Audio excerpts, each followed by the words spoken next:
few weeks ago, you said you didn't want to be traded in the middle of the season, which is why you didn't come to the Warriors, which I thought was going to happen. I was at the game. I was like, oh, man, KD came over here. He showed me love. I was like, oh, we about to get KD. Do you want your career to end in Phoenix? Man, I want my career to end on my terms. That's the only thing. Bingo. That's the only thing I'm worried about. You know what I'm saying? That's all that matters. Because I see a lot of dudes that don't get that opportunity. You know what I'm saying? So I want to keep putting in that work to, make that choice on my own.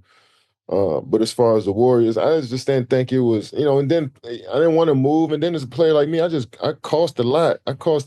Me going into your team is going to make it's going to be a whole new era of your team when I get to your team. You know what I'm saying? So, and that's a lot of work. And through the season, like I'm still of value, you know what I'm saying? Especially in my contract and just my production, that me just getting up and moving in the middle of the season, it's going to be a big blow to any team I'm going to, you know what I'm saying? So it's like, I get why y'all want to trade me, and y'all looking at it just from simple fact that's just business. But from me looking at it, I'm just like, it just don't make sense for either side right now to go through that. You know what I'm saying? When we just play the season out, and if that's the decision you want to make, in the off season, then you figure it out. So be it. Yeah. It's just such a big change to make, and I've been through it before. I was like, damn, that's not really it. It ain't the right move. Like to be able and I to move in the middle of the season and all that. 26 games left. If I can stop it, then why not? You know what I'm saying? But and then the narratives that's gonna come with all that shit. It was just like, you don't want to go you don't want to go play with Draymond no more. You don't want to, the narrative got in your way. You don't want to go back. I was like, yeah, that shit is annoying. I don't like it, but I can play under, like, you don't know what, like the type of shit that people say about me. I could play under the noise. It's a simple fact that, like, there's no need. I didn't feel like it was a need to, make that big of a change right now. It didn't make sense to me. So I tried to. I'm glad it was, and look what y'all doing right now, Dre. Y'all looking good, Jimmy, and then you still got Kaminga on the way back. You know what I'm saying? So I didn't think it made sense. Absolutely. No, I think a lot of people don't realize what you going through that in Phoenix of the midnight hour trade. Bridges leave. I think Aiden left. No, Cam Johnson.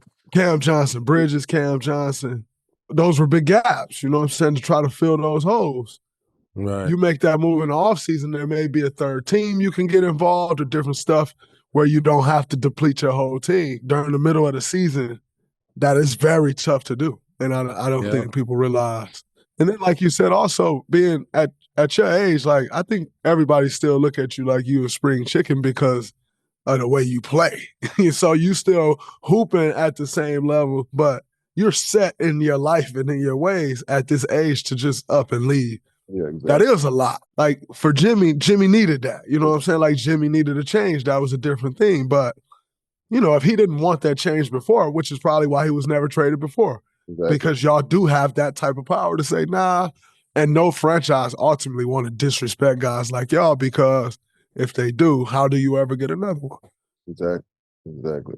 And then I just want to see it through. When you commit to something in a season like that, and it's like nobody's like big injuries, like everybody's in the lineup, and like, you know what I'm saying? I'm trying to see this through to the end and see what we can really do with it, you know what I'm saying? So, and I feel like I'm committed to my coaches and teammates, and I want to see it through. So, I wanted to lock in on that.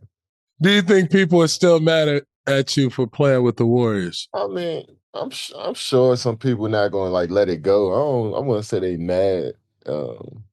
They still angry about it, but I don't think they're gonna forget that I went to the Warriors. You know what I'm saying? That's gonna always be a talking point when it comes to my career.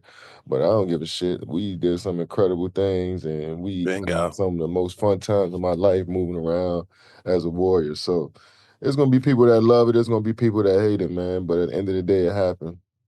And it was great. And we happy it did, because it created a dynasty. Man, got to see you at the peak of your career and your moment. And so when you think about when time passed and people are like, damn, bro, like, we wish this would have stayed together for, 3-4 more years. Yeah, they're gonna say that. But when they should just be, going back and watching that footage so they can learn. That Yeah. part. That part. Listen, That man.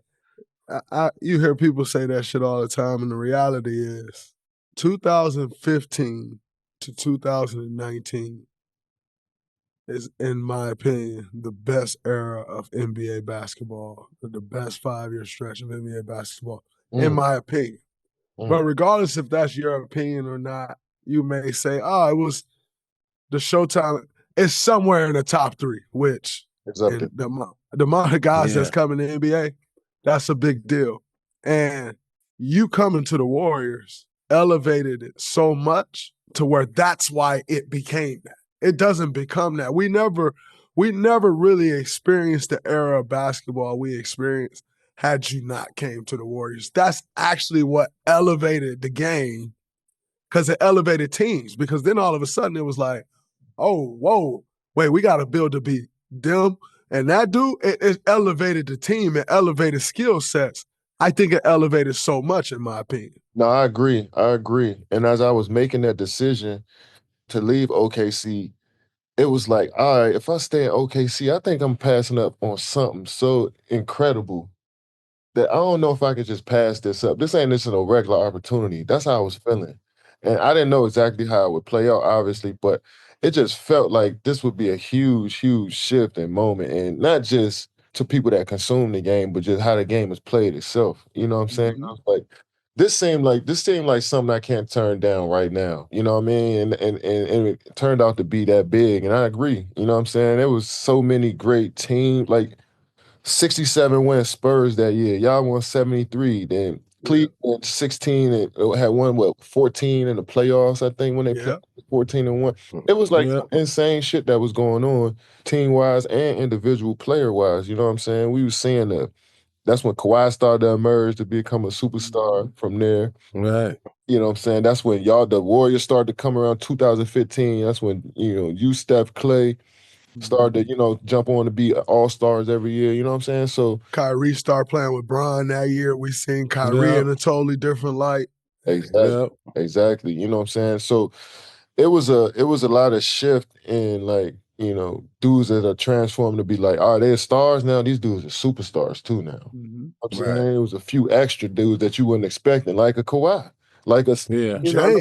James had just kind of left y'all right James, for when sure. that happened, and James became Exactly. James. James, Yep. you know what I'm saying? Like even Steph, I mean, Steph was at the all-star level, but he ascended to like God tier levels around that time. You Yeah. know what I'm saying? So when you see Yep. these dudes, even myself, going from an MVP, you know what I'm saying? And you see everybody ascending Yep. with D Rose. I could just go down the line. Russ, So many great everybody players. Russ, leveled up. everybody leveled Yep. up at that time. And I all felt like at the same time. I mean, when you go from seeing dudes become young stars to super mega stars that's going to, push the league forward for the next 10 years, it's just like, wow, that shit happened quick. And it surprised us too, because we were so used to the Kobe, Shaq era things, the slowed down pace of guards backing you down all the way down court. Yeah. It was very rare you see a BD or a Steve Francis or you know what I'm saying, or now you were seeing these dudes every night. Every night. So I think the players that went to the next level and then the team building that went to the next level too.